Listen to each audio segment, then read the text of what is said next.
ନମସ୍କାର ବନ୍ଧୁଗଣ, ଭାଗ୍ୟଚକ୍ରର ଏହି ସ୍ୱତନ୍ତ୍ର ଅଧ୍ୟାୟକୁ ଆପଣଙ୍କୁ ସ୍ୱାଗତ। ଆଜି ହେଉଛି 12 ମେ 2026 ମଙ୍ଗଳବାର। ଆଜିର ଦିନଟି ସଙ୍କଟମୋଚନ ଶ୍ରୀ ହନୁମାନଙ୍କୁ ସମର୍ପିତ। ମଙ୍ଗଳବାର ହେଉଛି ଶକ୍ତି, ସାହସ ଏବଂ ଭୂମିର କାରକ ଦିନ। ଆଜି ଗ୍ରହ ନକ୍ଷତ୍ରମାନେ ଆପଣଙ୍କ ରାଶି ଉପରେ କି ପ୍ରଭାବ ପକାଇବେ ଏବଂ କେଉଁ ସାବଧାନତା ଅବଲମ୍ବନ କଲେ ଆପଣ ଦିନଟି ଶୁଭ ହେବ, ସେ ବିଷୟରେ ଆମେ ବିସ୍ତୃତ ଭାବେ ଚର୍ଚ୍ଚା କରିବା। ତେବେ ଆସନ୍ତୁ ସର୍ବପ୍ରଥମେ ନଜର ପକାଇବା ଆଜିର ପଞ୍ଚାଙ୍ଗ ଉପରେ। 12 ମେ 2026 ମଙ୍ଗଳବାର, ବୈଶାଖ ମାସ କୃଷ୍ଣପକ୍ଷ ମେଷ 29 ଦିନ। ସୂର୍ଯ୍ୟୋଦୟ ସକାଳ 5ଟା 11 ମିନିଟ୍, ସୂର୍ଯ୍ୟାସ୍ତ ସନ୍ଧ୍ୟା 6ଟା 17 ମିନିଟ୍। ତିଥି ଏକାଦଶୀ ରାତ୍ର 7ଟା 4 ମିନିଟ୍ ପର୍ଯ୍ୟନ୍ତ, ତାପରେ ଦ୍ୱାଦଶୀ। ନକ୍ଷତ୍ର ପୂର୍ବ ଭାଦ୍ରପଦ ସନ୍ଧ୍ୟା 6ଟା 13 ମିନିଟ୍ ପର୍ଯ୍ୟନ୍ତ, ତାପରେ ଉତ୍ତର ଭାଦ୍ରପଦ। ଚନ୍ଦ୍ର କୁମ୍ଭ ରାଶିରେ ଦିବା 12ଟା 41 ମିନିଟ୍ ପର୍ଯ୍ୟନ୍ତ, ତାପରେ ମୀନ ରାଶିରେ। ଘାତ ବାର ମକର ରାଶିର ଘାତ ବାର। ଘାତ ଚନ୍ଦ୍ର ବୃଷ ରାଶିର ଘାତ ଚନ୍ଦ୍ର। ଶୁଭବେଳା ଦିବା 7ଟା 45 ମିନିଟ୍ ଠାରୁ 9ଟା 30 ମିନିଟ୍ ପର୍ଯ୍ୟନ୍ତ ଏବଂ ଦିବା 1ଟା 5 ମିନିଟ୍ ଠାରୁ 2ଟା 45 ମିନିଟ୍ ପର୍ଯ୍ୟନ୍ତ। ରାତ୍ର 8ଟା ଠାରୁ 10ଟା 45 ମିନିଟ୍ ପର୍ଯ୍ୟନ୍ତ। ବିଶେଷ ପର୍ବ ଆଜି ହେଉଛି ବୈଶାଖ ଅପରା ଏକାଦଶୀ। ଏହି ବ୍ରତ ରଖିବା ଦ୍ୱାରା ଅପାର ପୁଣ୍ୟପ୍ରାପ୍ତି ହୁଏ ଏବଂ ସମସ୍ତ ପାପ କ୍ଷୟ ହୁଏ। ନିଷିଦ୍ଧ ଖାଦ୍ୟ ଏକାଦଶୀ ହେତୁ ଆଜି ଅନ୍ନ, ଭାତ, ସିମି ଏବଂ ଆମିଷ ଭକ୍ଷଣ ନିଷେଧ। ଚାଲନ୍ତୁ ଏବେ ଆରମ୍ଭ କରିବା 12ଟି ରାଶିର ରାଶିଫଳ। ପ୍ରଥମେ ମେଷ ରାଶି। ମେଷ ରାଶିର ବ୍ୟକ୍ତିମାନଙ୍କ ପାଇଁ ଆଜି ସାହସ ଓ ପରାକ୍ରମର ଦିନ। ମଙ୍ଗଳବାର ମଙ୍ଗଳଙ୍କ ପ୍ରଭାବରୁ ଆପଣ ନିଜର ଶତ୍ରୁମାନଙ୍କୁ ପରାସ୍ତ କରିବେ।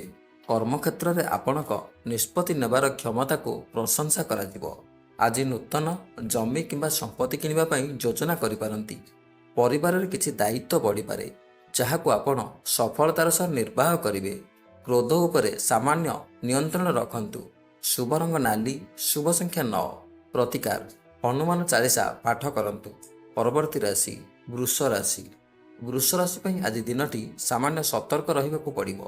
ଘାତଚନ୍ଦ୍ର ହେତୁ କୌଣସି ଗୁରୁତ୍ୱପୂର୍ଣ୍ଣ କାର୍ଯ୍ୟରେ ବାଧା ଆସିପାରେ। ଯାତ୍ରା ସମୟରେ ସାବଧାନ ରୁହନ୍ତୁ। ଆର୍ଥିକ ଦିଗରେ ଉନ୍ନତି ହେଲେ ମଧ୍ୟ ହଠାତ୍ କିଛି ଖର୍ଚ୍ଚ ସାମ୍ନାକୁ ଆସିପାରେ। ଜୀବନସାଥୀଙ୍କ ସ୍ୱାସ୍ଥ୍ୟ ପ୍ରତି ଯତ୍ନବାନ ହୁଅନ୍ତୁ। ବ୍ୟବସାୟୀମାନେ ବଡ଼ ନିବେଶ କରିବା ପୂର୍ବରୁ ଆଉ ଥରେ ଚିନ୍ତା କରନ୍ତୁ। ମନକୁ ଶାନ୍ତ ରଖିବାକୁ ଚେଷ୍ଟା କରନ୍ତୁ। ଶୁଭ ରଙ୍ଗ ଧଳା। ଶୁଭ ସଂଖ୍ୟା 6। ପ୍ରତିକାର କୌଣସି ଗରିବ ବ୍ୟକ୍ତିଙ୍କୁ କଦଳୀ ଦାନ କରନ୍ତୁ। ପରବର୍ତ୍ତୀ ରାଶି ମିଥୁନ ରାଶି। ଆଜି ମିଥୁନ ରାଶିର ବ୍ୟକ୍ତିମାନଙ୍କୁ ଶୁଭ ଫଳ ପ୍ରାପ୍ତି ହେବ। କର୍ମକ୍ଷେତ୍ରରେ ଆପଣଙ୍କ କାମ ସହଜରେ ପୂର୍ଣ୍ଣ ହେବ। ଆଜି ଆପଣ କୌଣସି ସୃଜନଶୀଳ କାର୍ଯ୍ୟରେ ନିୟୋଜିତ ରହିବେ। ବୈବାହିକ ଜୀବନରେ ମଧୁରତା ଆସିବ। ପିଲାମାନଙ୍କର ଶିକ୍ଷାକୁ ନେଇ କୌଣସି ଶୁଭ ଖବର ପାଇପାରନ୍ତି। ପଡ଼ୋଶୀଙ୍କ ସହ ସମ୍ପର୍କ ଭଲ ରହିବ। ଆର୍ଥିକ ସ୍ଥିତି ମଜବୁତ ହେବାର ଯୋଗ ଅଛି। ଶୁଭ ରଙ୍ଗ ସବୁଜ। ଶୁଭ ସଂଖ୍ୟା 5। ପ୍ରତିକାର ଭଗବାନ ବିଷ୍ଣୁଙ୍କ ପାଖରେ ତୁଳସୀ ଅର୍ପଣ କରନ୍ତୁ। ପରବର୍ତ୍ତୀ ରାଶି କର୍କଟ ରାଶି। କର୍କଟ ରାଶି ପାଇଁ ଆଜି ସଫଳତା ଓ ପ୍ରତିଷ୍ଠାର ଦିନ। ଆପଣ ଯେଉଁ ଯୋଜନା କରିଥିଲେ ତାହା କାର୍ଯ୍ୟକାରୀ ହେବ। ଚାକିରି କ୍ଷେତ୍ରରେ ପଦୋନ୍ନତିର ସମ୍ଭାବନା ଅଛି। ମାତାଙ୍କଠାରୁ ଆଶୀର୍ବାଦ ଓ ସହଯୋଗ ମିଳିବ। ଧର୍ମ କାର୍ଯ୍ୟରେ ମନ ଲାଗିବ। ଆଜି ହେଉଛି ଭୁଲ ବୁଝାମଣା ଦୂର କରିବାର ସମୟ। ଦୂରଯାତ୍ରା ସୁଖଦାୟକ ହେବ। ସ୍ୱାସ୍ଥ୍ୟ ସ୍ଥିତି ଉତ୍ତମ ରହିବ। ଶୁଭ ରଙ୍ଗ ରୂପେଲି। ଶୁଭ ସଂଖ୍ୟା 2। ପ୍ରତିକାର ଶିବଲିଙ୍ଗରେ ଜଳାଭିଷେକ କରନ୍ତୁ। ପରବର୍ତ୍ତୀ ରାଶି ସିଂହ ରାଶି। ସିଂହ ରାଶିର ବ୍ୟକ୍ତିମାନଙ୍କ ପାଇଁ ଆଜି ଭାଗ୍ୟର ପୂର୍ଣ୍ଣ ସମର୍ଥନ ମିଳିବ। ଆପଣଙ୍କର ଆତ୍ମବିଶ୍ୱାସ ଶିଖରରେ ରହିବ। ରାଜନୈତିକ କ୍ଷେତ୍ରରେ ଥିବା ବ୍ୟକ୍ତିମାନେ ନୂଆ ପଦବୀ ପାଇପାରନ୍ତି। ବ୍ୟବସାୟରେ ଆଜି ଭଲ ଆୟ ହେବାର ସମ୍ଭାବନା ରହିଛି। ପରିବାରରେ ହସ ଖୁସିର ପରିବେଶ ରହିବ। ଆଜି କୌଣସି ପୁରାତନ ବନ୍ଧୁଙ୍କ ସହ ଭେଟ ହୋଇପାରେ। ସମାଜରେ ଆପଣଙ୍କର ଗ୍ରହଣୀୟତା ବୃଦ୍ଧି ପାଇବ। ଶୁଭ ରଙ୍ଗ କେଶରୀ। ଶୁଭ ସଂଖ୍ୟା 1। ପ୍ରତିକାର ସୂର୍ଯ୍ୟଦେବଙ୍କୁ ଅର୍ଘ୍ୟ ପ୍ରଦାନ କରନ୍ତୁ। ପରବର୍ତ୍ତୀ ରାଶି କନ୍ୟା ରାଶି। ଆଜି କନ୍ୟା ରାଶିର ବ୍ୟକ୍ତିମାନେ ପରିଶ୍ରମ ପୁରା ଫଳ ପାଇବେ। ମାନସିକ ଶାନ୍ତି ଅନୁଭବ କରିବେ। ଆର୍ଥିକ କ୍ଷେତ୍ରରେ ଦିନଟି ବହୁତ ଭଲ। ଯଦି କାହାକୁ ଟଙ୍କା ଧାର ଦେଇଥିଲେ ତାହା ଆଜି ଫେରି ପାଇପାରନ୍ତି। କାର୍ଯ୍ୟାଳୟରେ ନିଜ କାମକୁ ନେଇ ଅଧିକ ଯତ୍ନବାନ ହୁଅନ୍ତୁ। ଜୀବନସାଥୀଙ୍କ ସହିତ ମତାନ୍ତର ହେବାର ଆଶଙ୍କା ରହିଛି, ତେଣୁ ନିଜ ବାଣୀ ଉପରେ ସଂଯମତା ରଖନ୍ତୁ। ଶୁଭ ରଙ୍ଗ ହାଲୁକା ହଳଦିଆ, ଶୁଭ ସଂଖ୍ୟା 7, ପ୍ରତିକାର ଗାଈକୁ ଭିଜା ମୁଗ ଖାଇବାକୁ ଦିଅନ୍ତୁ। ପରବର୍ତ୍ତୀ ରାଶି ତୁଳା ରାଶି। ତୁଳା ରାଶି ପାଇଁ ଆଜି ଦିନଟି ମିଶ୍ରିତ ଫଳ ଦେବ। କଳା, ସାହିତ୍ୟ ଓ ସଙ୍ଗୀତ କ୍ଷେତ୍ରରେ ଥିବା ବ୍ୟକ୍ତିମାନେ ନୂଆ ସୁଯୋଗ ପାଇବେ। କର୍ମକ୍ଷେତ୍ରରେ ସହକର୍ମୀଙ୍କ ସହ ସମନ୍ୱୟ ରକ୍ଷା କରନ୍ତୁ। ଆଜି କୌଣସି ଦୂର ସମ୍ପର୍କୀୟଙ୍କ ଠାରୁ ଶୁଭ ସମ୍ବାଦ ପାଇପାରନ୍ତି। ସ୍ୱାସ୍ଥ୍ୟ ପ୍ରତି ସତର୍କ ରୁହନ୍ତୁ। ପେଟଜନିତ ସମସ୍ୟା ଦେଖାଦେଇପାରେ। ଆଜି ଅନାବଶ୍ୟକ ଭ୍ରମଣରୁ ଦୂରେଇ ରୁହନ୍ତୁ। ଶୁଭ ରଙ୍ଗ ଗୋଲାପୀ, ଶୁଭ ସଂଖ୍ୟା 8, ପ୍ରତିକାର ମିଶ୍ରି କିମ୍ବା ଧଳା ମିଠା ଦାନ କରନ୍ତୁ। ପରବର୍ତ୍ତୀ ରାଶି ବିଛା ରାଶି। ମଙ୍ଗଳବାର ଆପଣଙ୍କ ରାଶି ପାଇଁ ଶୁଭ ଅଟେ। ଆପଣଙ୍କର ଅଟକି ରହିଥିବା କାମ ଆଜି ଗତିଶୀଳ ହେବ। ଭାବିଚିନ୍ତି ନିଷ୍ପତ୍ତି ନେଲେ ଆଜି ଆପଣ ଲାଭବାନ ହେବେ। ପୈତୃକ ସମ୍ପତ୍ତିକୁ ନେଇ ଚାଲିଥିବା ବିବାଦର ଅନ୍ତ ଘଟିବ। ଶତ୍ରୁମାନେ ଆପଣଙ୍କ ସମ୍ମୁଖରେ ମୁଣ୍ଡ ନୁଆଇବେ। ପରିବାରର ସଦସ୍ୟଙ୍କ ସହ କୌଣସି ଧାର୍ମିକ ସ୍ଥାନକୁ ବୁଲିବାକୁ ଯାଇପାରନ୍ତି। ଆର୍ଥିକ ସ୍ଥିତି ସୁଦୃଢ଼ ରହିବ। ଶୁଭ ରଙ୍ଗ ଗାଢ଼ ନାଲି, ଶୁଭ ସଂଖ୍ୟା 9, ପ୍ରତିକାର ହନୁମାନଙ୍କ ପାଖରେ ସିନ୍ଦୁର ଓ ଚମେଲି ତେଲ ଅର୍ପଣ କରନ୍ତୁ। ପରବର୍ତ୍ତୀ ରାଶି ଧନୁ ରାଶି। ଧନୁ ରାଶିର ବ୍ୟକ୍ତିମାନଙ୍କ ପାଇଁ ଆଜି ଦିନଟି ଖୁସି ନେଇ ଆସିବ। ମାନସିକ ଓ ଶାରୀରିକ ଭାବେ ଆପଣ ସୁସ୍ଥ ରହିବେ। ବ୍ୟବସାୟରେ ଆଶାଠାରୁ ଅଧିକ ଲାଭ ମିଳିପାରେ। ବିଦ୍ୟାର୍ଥୀମାନଙ୍କୁ ପାଠପଢ଼ାରେ ଉତ୍ତମ ସଫଳତା ମିଳିବ। ସମାଜରେ ଆପଣଙ୍କର ମାନସମ୍ମାନ ବଢ଼ିବ। ନୂଆ ଯୋଜନା କରିବା ପାଇଁ ଆଜି ଉତ୍ତମ ଦିନ। ଜୀବନସାଥୀଙ୍କ ସହିତ ସମ୍ପର୍କ ଅତି ନିବିଡ଼ ହେବ। ଶୁଭ ରଙ୍ଗ ହଳଦିଆ, ଶୁଭ ସଂଖ୍ୟା 3, ପ୍ରତିକାର ବିଷ୍ଣୁ ସହସ୍ରନାମ ପାଠ କରନ୍ତୁ।